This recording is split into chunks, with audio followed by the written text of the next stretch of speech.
अगर आप अभी भी ऐसे कोड लिख रहे हो तो भाई आप गलत कर रहे हो। देखो ये मैजिक, जहाँ पर एक लाइन के थ्रू 10 लाइन का काम हो गया, इसे कहते हैं लूप्स। नमस्ते दोस्तों, welcome back to learning with headless guide. आज हम सीखेंगे लूप्स इन जावा। है ना? सलाम साहब, सलाम। सलाम साहब, सलाम साहब, सलाम। सलाम साहब, सलाम साहब, सलाम साहब, सलाम कर रहा है कि सलाम बेच रहा है? सलाम साहब। कुछ ऐसी तरह से ही काम करते हैं हमारे लूप्स। लूप का मतलब सिंपल है, एक ही काम को बार बार करना जब तक एक कंडीशन ट्रू है। जैसे अगर आपको 1 से 10 तक प्रिंट करना हो तो 10 बार लिखने की क्या ज़रूरत है, बस एक लूप लिखो और काम खत्म। तो सबसे बेसिक है फॉर लूप। सिंटेक्स एकदम सिंपल है। यहाँ पर हम देख पा रहे हैं for int i is equals to 1। इसका मतलब ये हुआ कि जो हमारी i की वैल्यू रहेगी वो 1 रहेगी, i के वेरिएबल का नाम है। दूसरा है i less than equals to 10, मतलब कंडीशन है ये। कंडीशन क्या कहती है कि i की वैल्यू जब तक 10 या 10 से छोटी है तब तक ये काम होते रहना चाहिए। और तीसरा जो ये है, ये इंक्रीमेंटर या डिक्रीमेंटर हम यहाँ पे लिखते हैं। मतलब हर बार जब भी लूप एग्जीक्यूट हो जाएगा तो i की वैल्यू 1 से बढ़ जाएगी। अब जैसे कि हम देख पा रहे हैं io.println हेलो वर्ल्ड और प्लस i, मतलब मैं i की वैल्यू है उसको प्रिंट करूँगा।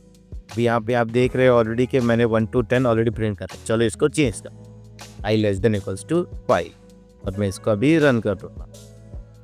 ये देखो हेलो वर्ल्ड 1 2 3 4 5, मतलब इसने 1 से स्टार्ट किया और 5 तक प्रिंट किया। अब बात करते हैं वाइल लूप की। सेल, इसके अंदर बस हम जो इंक्रीमेंटर और डिक्रीमेंटर है वो कोड के अंदर लिखेंगे, और जो उसकी इनिशियलाइजेशन था हम वो यहाँ पर लिखेंगे। जैसे कि मैंने काउंट वेरिएबल को यहाँ पे बना दिया है, जिसको मैंने वैल्यू दी है 1। अब ये रही मेरी कंडीशन, क्या बोल रही है, जो count is less than equals to 5। फिर हम लोग क्या बोलेंगे, io.println काउंट मैं प्रिंट कर दूंगा बस, और काउंट की वैल्यू को इंक्रीमेंट कर दूंगा। ये क्या बोल रहा है, जब तक काउंट की value less than equals to 5 है ये काम होते रहना चाहिए। इसको हम लोग रन करने के लिए पहले इस फॉर लूप को मैं कमेंट कर दूंगा, नहीं तो 2 बार प्रिंट हो जाएगा। रन, ये देखो 1 2 3 4 5 सारे के सारे प्रिंट हो, देखा, एकदम सिंपल। अब आते हैं डू वाइल पे।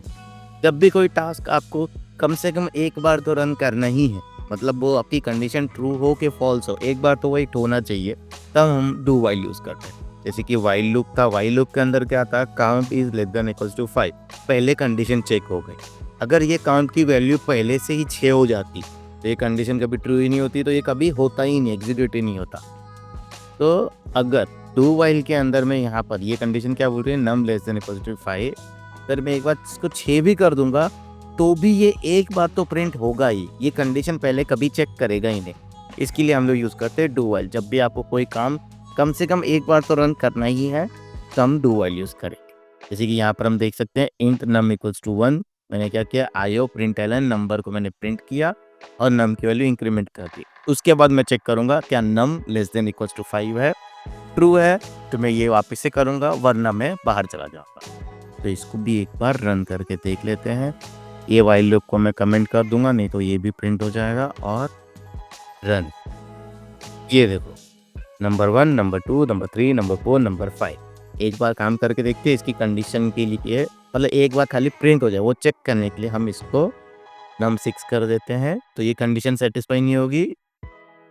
अब वापिस से रन करते हैं, ये देखो नम 6 एक बार तो प्रिंट हुआ ही, भले ये कंडीशन मैच नहीं हो रही थी बट फिर भी उसने उसको प्रिंट किया। इसके लिए हम यूज करते हैं डू वाइल। चलो अब लिखते हैं एक ऐसा प्रोग्राम जो प्रिंट करेगा इवन नंबर्स 1 और 10 के बीच के। इसके लिए हम क्या करेंगे, एक फॉर लूप लिखेंगे जिसके अंदर i की वैल्यू स्टार्ट होगी 1 से। हम लोग को क्या करना है, 1 से 10 तक करना है, तो ये कब तक चलना चाहिए, 10 तक चलना चाहिए। और i++, मतलब हर बार जब भी प्रोग्राम एग्जीक्यूट हो जाएगा उसके बाद हर बार हम लोग एक एक से उसको इंक्रीमेंट करते हैं। उसके अंदर की condition, if i modulus 2 is equals to 0। Modulus क्या करता है, रिमाइंडर रिटर्न करता है, तो जो भी हो गया 2 डिवाइड बाई 2 रिमाइंडर क्या आएगा, 0 आएगा। 4 डिवाइड बाई 2 रिमाइंडर क्या आएगा, 0 आएगा। तो जो जो इवन नंबर्स है वो सबके लिए रिमाइंडर 0 आएगा, तो कंडीशन सेटिस्फाई होगी और हम लोग उसको प्रिंट कर देंगे। तो आयो कर देता हूँ मैं, ठीक है। अभी मैं इस प्रोग्राम को रन कर लेता हूँ। को मैं डू वाइल को भी पिक कर देता हूँ, नहीं तो ये भी प्रिंट हो जाएगा। रन, ये देखो इसने सारे इवन नंबर्स प्रिंट किए। कौन से 2 4 6 8 10। अगर मैं इस आई को 0 से स्टार्ट करता तो 0 भी प्रिंट हो जाता। ये देखो 0 2 4 6 8 10। अभी हम चाहते हैं कि इवन नहीं और प्रिंट होना चाहिए, तो मैं बस क्या करूँगा, यहाँ पर नॉट लगा दूंगा, मतलब जिसका रिमाइंडर 0 ना हो वो प्रिंट हो जाएगा, वो सारे ऑड नंबर्स होंगे। आप इसे रन, ये देखो 1 3 5 7 9। सिंपल है, इतना कुछ डिफिकल्ट नहीं था। एक छोटे से कोड ने पूरा का पूरा जो हम 10 लाइन का कोड लिखते थे उसने एक ही लाइन के अंदर करके दे दिया। इसके कहते हैं पावर ऑफ लूप्स।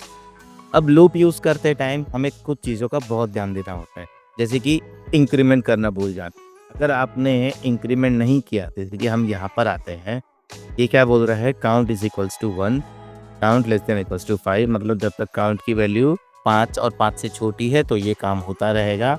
और काउंट प्लस प्लस, अगर मैं ये काउंट प्लस प्लस हटा देता हूँ तो क्या होगा कि ये काउंट की वैल्यू कभी इंक्रीज ही नहीं होगी और ये कंडीशन हमेशा ट्रू ही पड़ी रहेगी। तो हमेशा के लिए, मतलब आपका प्रोग्राम बार बार ये लाइन को प्रिंट करता रहेगा इन्फिनिट टाइम्स तक। इसको कहते हैं हम इन्फिनिट लूप। तो हम जो इंक्रीमेंटर है उसको लगाना नहीं भूलेंगे। दूसरा होता है कंडीशन गलत लिख देना, सेम इसी में आता है। ये कंडीशन क्या बोल रही है, count should be less than equals to 5।